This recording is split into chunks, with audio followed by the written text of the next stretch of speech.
saya Mas Leni SPD SD, saya CGP Angkatan 10 Kabupaten Padang Lawas yang bertugas di SDN 0307 Sundrajaya, Kecamatan Sosopan, Kabupaten Padang Lawas.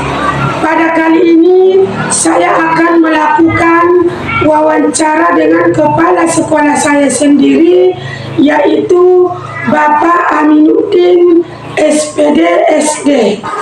Assalamualaikum warahmatullahi wabarakatuh, Pak. Waalaikumsalam warahmatullahi wabarakatuh. Pak, bagaimana kabarnya Pak? Kabarnya baik, sehat. Di sini nanti saya akan mewawancarai Bapak tentang pengambilan keputusan, Pak. Ya, silakan. Jadi selama ini apakah Bapak pernah menemui sebuah kasus, Pak? Bisa ketika Bapak waktu menjadi guru ataupun saat sudah menjadi kepala sekolah. Mohon Pak diceritakan. Untuk kasus untuk mengambil kebijakan itu, ya kemarin ketika masih menjadi guru, karena saya menjadi kepala sekolah baru ya Bu. Jadi kemarin itu ada sebuah kasus ketika ada anak yang sekolahan. Tidak serta-merta kamu salah satu dari juga harus dinilai dari kenapa dia berbuat seperti itu. Ternyata keluarganya broken home, jadi harus ada pendekatan khusus agar anak itu merasa diperhatikan.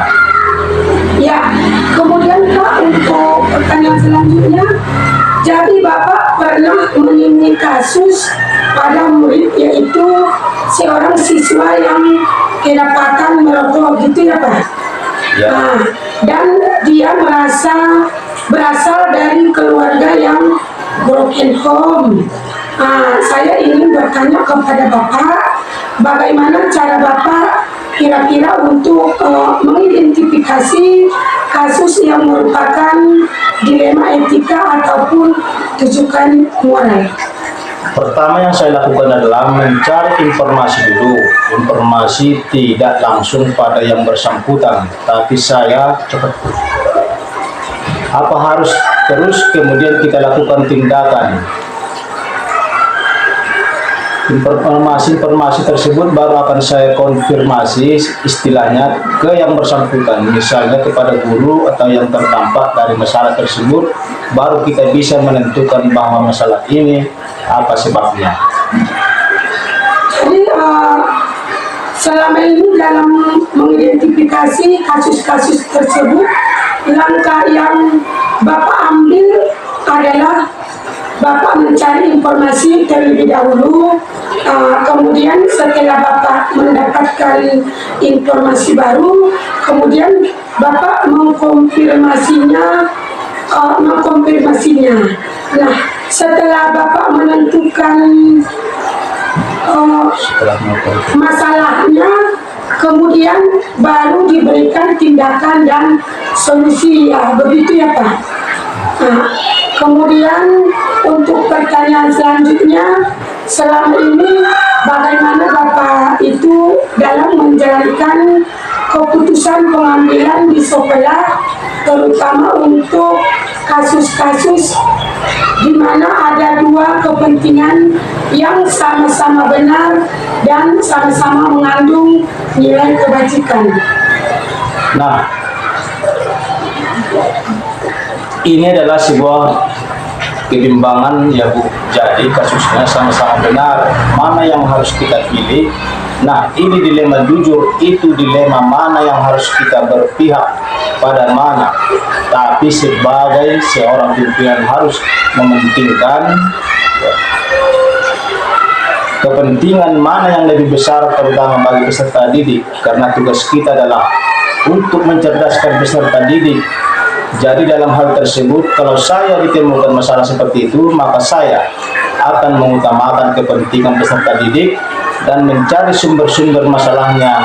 Jadi tidak ada yang dirugikan. Jadi setiap keputusan yang diambil terhadap kasus tersebut adalah keputusan yang tepat, solutif, dan bijaksana.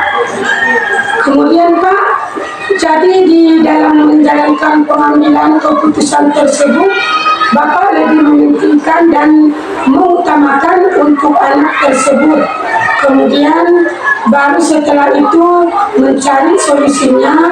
Kemudian untuk pertanyaan selanjutnya, Bapak, langkah-langkah atau prosedur seperti apa yang pernah Bapak lakukan selama ini untuk menyelesaikan sebuah masalah? Saya biasanya mengkonfirmasi dulu setiap masalah itu, sebabnya apa terus dampaknya, terutama bagi lingkungan, baik itu di kelas ataupun di kantor. Contohnya, kalau masalah itu berkaitan dengan sesama rekan sejawat, itu adalah hal yang sulit bagi seorang pemimpin untuk melakukan keputusan atau mengatasi masalah tersebut.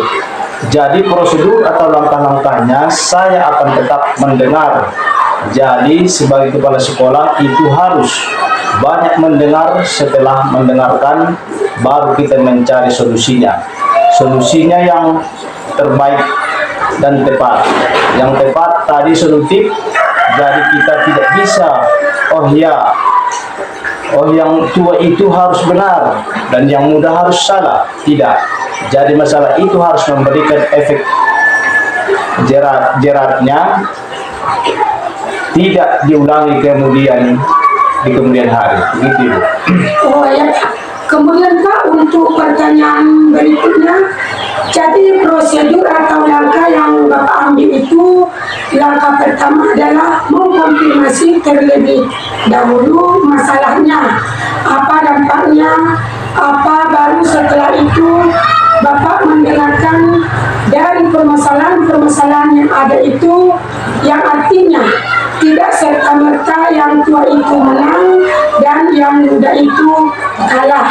Seperti itu ya Pak ya? Iya. Kemudian untuk pertanyaan selanjutnya, Bapak, hal-hal apa saja yang selama ini Bapak itu anggap efektif dalam pengambilan keputusan pada kasus-kasus dilema etika? Dalam setiap permasalahan pasti akan melihat dulu akar permasalahannya, kemudian bertanya kepada pihak-pihak yang terkait, terus kemudian dari itu berdiskusi dengan orang lain, atau untuk menunjukkan berpikir agar tudanya berdiskusi itu adalah kita mencari solusi. Jadi tidak serta-merta bahwa kita ambil keputusan itu sendirian. Jadi kita misalnya cari pertimbangan atau skon opini dari orang lain. Jadi kita seringlah atau dengan rekan sejawat atau dengan kepala sekolah yang lain, saya menemui masalah seperti ini, kira-kira hal yang tepat seperti apa. Nah, itu mungkin akan menjadi solusi yang tepat karena semakin banyak informasi atau pertimbangan yang kita pilih. Ya, untuk pertanyaan berikutnya yaitu, jadi hal-hal yang paling efektif yang Bapak anggap itu adalah dengan cara mencari akar permasalahannya terlebih dahulu, kemudian setelah akar permasalahannya baru dengan melalui pertimbangan-pertimbangan yang lainnya, kemudian Pak, untuk pertanyaan berikutnya, hal-hal apa saja yang selama ini yang merupakan tantangan dalam pengambilan keputusan pada kasus-kasus dilema etika? Jadi tantangannya itu Pak. Kalau tantangannya itu, kalau permasalahannya dengan anak, mungkin enak ya Bu, kita melakukan pendekatan atau memerintahkan kepada setiap guru, anak yang khususnya anak yang broken home itu diberikan perhatian yang lebih, atau anak yang ditinggal orang tuanya kerja jauh, kasih perhatian yang lebih. Tapi kalau untuk permasalahan yang akarnya itu adalah bukan sejawat di dalam kantor, itu adalah hal yang mungkin paling sulit ya Bu, karena kita harus dihadapkan pada pilihan atau anggapan memihak. Nah, itu paling sulit. Jadi kalau menemukan permasalahan seperti itu ya, kepala sekolah harus intinya banyak mendengarkan Jangan banyak bicara, sekali bicara memberikan solusi. Nah, itu mungkin menjadi sebuah jawaban atau sebuah solusi untuk mengatasi masalah tersebut. Jadi setiap masalah itu pasti akan ada hikmahnya. Jadi setiap masalah itu bukan untuk dihindari, tapi dihadapi. Semakin banyak masalah-masalah yang datang itu akan menimbulkan rasa intuisi terhadap masalah yang dihadapi, sehingga solusi-solusi atau keputusan-keputusan itu bukan hanya menguntungkan tapi dapat menyelesaikan. Ya baik Pak. Selanjutnya Pak, jadi setiap tantangan itu, setiap masalah itu harus dihadapi, bukan untuk dihindari Pak ya.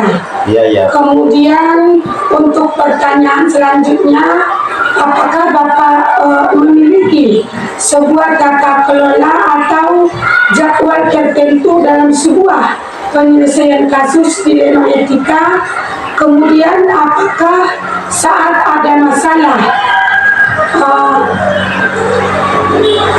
Bapak langsung di tempat atau memilih sebuah jadwal untuk menyelesaikannya, kemudian bentuk atau prosedur seperti apa yang dijalankan oleh Bapak? Kalau dalam prosedur untuk penyelesaian masalah, mungkin sebagai seorang kepala sekolah itu lewat kita perhatikan dulu jika mendengar, biasanya kan dalam diskusi dengan guru ataupun perbincangan yang biasa itu nanti ada yang curhat. Saya ada masalah seperti ini, tidak serta-merta kita langsung memberikan solusi, tapi kita perhatikan dulu apakah itu bisa diselesaikan oleh guru tersebut atau butuh bantuan kepala sekolah untuk menyelesaikan. Jadi biasanya dalam 1 bulan sekali itu ada rapat sekolah. Nah, disitulah kita biasanya itu menyampaikan permasalahan-permasalahan apa yang dihadapi atau keinginan apa, dan disitulah mungkin guru-guru itu bisa terbuka. Kalau tidak ya kita luangkan waktu jika ada masalah yang dihadapi oleh seorang guru. Jadi secara personal mungkin kita ngobrol berdua masalahnya apa. Ketika masalahnya itu cukup pelik, cukup sulit untuk diatasi, ya kita harus sebagai seorang pemimpin, seorang ayah, ya kalau di sekolahnya itu ya jadi harus bijaklah. Jadi prosedurnya itu tetap kita mau mendengarkan, kasih solusi, intinya ngomong jadi seorang ayah itu jangan banyak bicara. Nanti kalau banyak bicara takutnya itu ada kesalahan. Ya, jadi intinya Pak dalam mengambil keputusan itu jangan banyak bicara begitu ya Pak. Iya Bu. Lebih ke mendengarkan dari keluh kesah terhadap guru-guru di sekolahan, begitu Pak. Kemudian untuk pertanyaan berikutnya Pak, adakah seseorang atau faktor apa yang selama ini mempermudah atau membantu Bapak dalam pengambilan keputusan dalam kasus-kasus dilema etika? Siapa yang membantu Bapak dalam menyelesaikan masalah dilema etika tersebut? Sebagai seorang kepala sekolah pasti punya atasan tentunya, atau pengawas sekolah ataupun dari dinas pendidikan. Jadi ketika masalah tersebut bisa kita atasi sendiri ya kita berusaha untuk menyelesaikannya. Karena ini problem rumah tangga sebisa mungkin kita selesaikan di internal. Tapi kalau ada suatu masalah yang membutuhkan campur tangan dari pihak lain, ya kita mau tidak mau harus melibatkan entah itu pengawas atau entah itu dari dinas kabupaten. Jadi bagi saya sosok yang perlu untuk dimintai pertimbangan. Terus satu lagi yaitu kepala sekolah senior, tidak bisa dibantah bahwa kepala sekolah senior itu mempunyai jam terbang yang lebih dalam menghadapi setiap masalah yang ada. Jadi dengan pertimbangan-pertimbangan tersebut kita mencerna, oh ya saya masalahnya ini, kita diskusi dengan Pak, saya punya masalah seperti ini, menurut Bapak bagaimana? Nah, dari pertimbangan-pertimbangan itu akan menjadikan kita lebih bijaksana dalam menyelesaikan sebuah masalah. Begitu ya, Bu. Oh iya Pak. Kemudian Pak, jadi dalam menyelesaikan masalah tersebut, pihak-pihak yang terkait itu yang pertama, selagi masalah itu bisa diselesaikan sendiri, Bapak selesaikan sendiri. Kemudian jika masalah itu tidak dapat diselesaikan sendiri, akhirnya ke pengawas dan juga kepada kepala sekolah yang senior, gitu ya Pak. Ya, ini tidak terasa Pak, kita memasuki pertanyaan yang terakhir.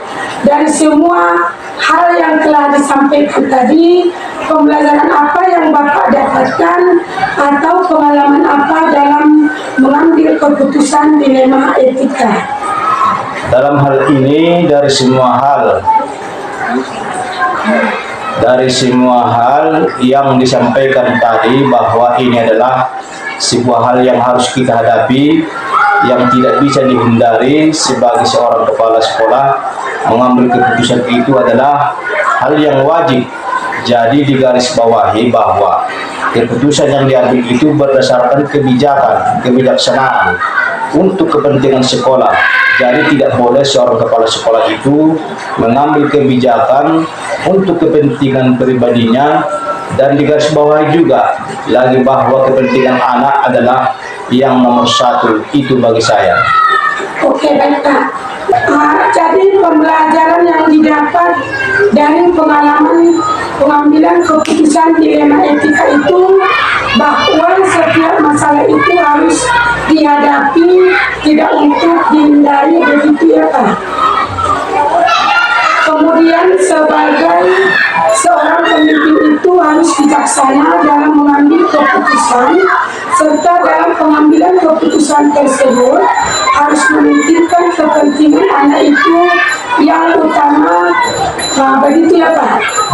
Mungkin wawancaranya saya cukupkan Pak sampai di sini Pak. Terima kasih Pak atas waktu dan kesempatannya. Saya mohon maaf apabila dalam menyampaikan pertanyaan-pertanyaan ada yang tidak berkenan di hati Bapak. Itu datangnya dari saya mohon maaf yang sebesar-besarnya, dan saya cukupkan. Sekian Bapak, saya tutup. Wassalamualaikum warahmatullahi wabarakatuh. Waalaikumsalam warahmatullahi wabarakatuh.